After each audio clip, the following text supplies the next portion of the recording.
Hello friends, बुकीपीडिया पर आप सभी का स्वागत है। आज हम बात करने वाले हैं you become what you think by Shubham Kumar Singh book के बारे में। बात उस लड़के की है जो जिंदगी में कुछ खो चुका था।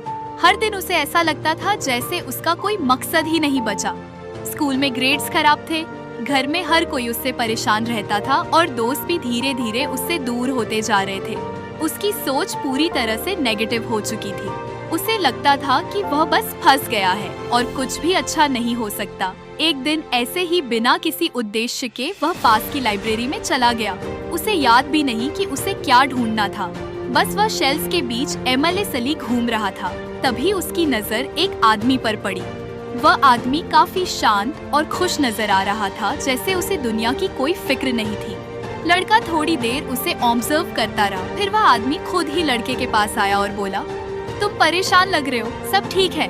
लड़के ने बिना सोचे समझे जवाब दिया, हाँ बस वैसे ही जिंदगी में कुछ समझ नहीं आ रहा। वह आदमी मुस्कुराया और बोला, तुम्हारी परेशानी सिर्फ तुम्हारी सोच में है। तुम जो सोचते हो वही बन जाते हो। लड़के को यह सुनकर थोड़ा अजीब लगा। क्या मतलब? उसने पूछा। वह आदमी बोला, चलो मैं तुम्हें एक किताब दिखाता हूँ, शायद तुम्हें समझ आए। वह आदमी उसे एक शेल्फ की ओर ले गया और एक किताब उठाई। किताब का नाम था you become what you think और लेखक थे शुभम कुमार सिंह। उसने किताब का पहला पेज खोला और बोला, यहाँ से शुरू करो। इसमें लिखा है द पावर ऑफ थॉट्स। लड़का थोड़ा कंफ्यूज था, पर उसने पन्ने को ध्यान से पढ़ना शुरू किया। उसमें लिखा था कि हमारे थॉट्स यानी हमारे विचार ही हमारी रियलिटी को शेप करते हैं। हमारी सोच हमारे एक्सपीरियंस और आउटकम्स का आधार है। अगर हम बार बार नेगेटिव सोचेंगे तो जिंदगी में वही होगा, पर अगर हम अपने थॉट्स को पॉजिटिव रखें तो जिंदगी बदल सकती है। फिर किताब में न्यूरोप्लास्टिसिटी के बारे में लिखा था। इसमें बताया गया था कि हमारा दिमाग लगातार बदल सकता है और इवॉल्व कर सकता है based on our thoughts and experience. ये साइंटिफिक कॉन्सेप्ट लड़के को काफी इंटरेस्टिंग लगा। उसे लगा कि शायद उसके पास अभी भी उम्मीद है। वह आदमी फिर बोला, तुम्हें लगता है कि जिंदगी में कुछ अच्छा नहीं हो सकता क्योंकि तुम हर वक्त नेगेटिव सोचते रहते हो, लेकिन अगर तुम अपनी सोच बदलोगे तो जिंदगी भी बदलेगी। देखो, ये आसान नहीं है पर ये मुमकिन है। लड़के ने थोड़ा हिचकचाते हुए पूछा, पर कैसे बदलूं? अपनी सोच? वह आदमी हंसा और बोला, यही तो इस किताब में लिखा है। जो लोग अपनी सोच बदलते हैं वह अपनी जिंदगी भी बदल सकते हैं। उसने कुछ एग्जाम्पल्स दिए किताब से, जहां लोग अपनी सोच को बदलकर अपनी जिंदगी में बहुत बहुत बड़ा बदलाव लाए थे। लड़के को यह बातें अजीब भी लग रही थी, लेकिन कहीं ना कहीं उसे एक स्पार्क भी महसूस हुआ। उसने सोचा, क्या सच में मेरी सोच मेरे जीवन को बदल सकती है? उसने उस आदमी से कहा, मैं इस किताब को पढ़ना चाहता हूँ। वह आदमी मुस्कुराया, जरूर, पर याद रखना, सिर्फ पढ़ने से कुछ नहीं होगा। तुम्हें अपनी सोच और अपनी लाइफ दोनों पर काम करना होगा।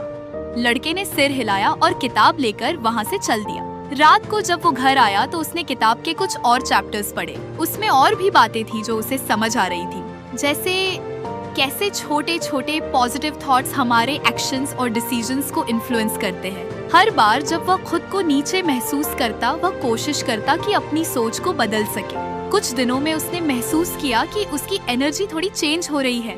अब वह इतना डिप्रेस्ड नहीं महसूस करता था। जब भी कोई नेगेटिव थॉट आता, वह खुद से कहता, नहीं मैं इससे बेहतर कर सकता हूँ। फिर उसने अपने ग्रेड्स पर काम करना शुरू किया। अब वह पहले की तरह हार नहीं मानता था। उसे यह बात समझ आने लगी थी कि अगर उसकी सोच क्लियर और पॉजिटिव हो तो कुछ भी मुमकिन है। पर यह सफर अभी लंबा था। लड़के को अभी बहुत कुछ सीखना था और उसे पता था कि सिर्फ एक किताब पढ़कर सब कुछ नहीं बदल सकता।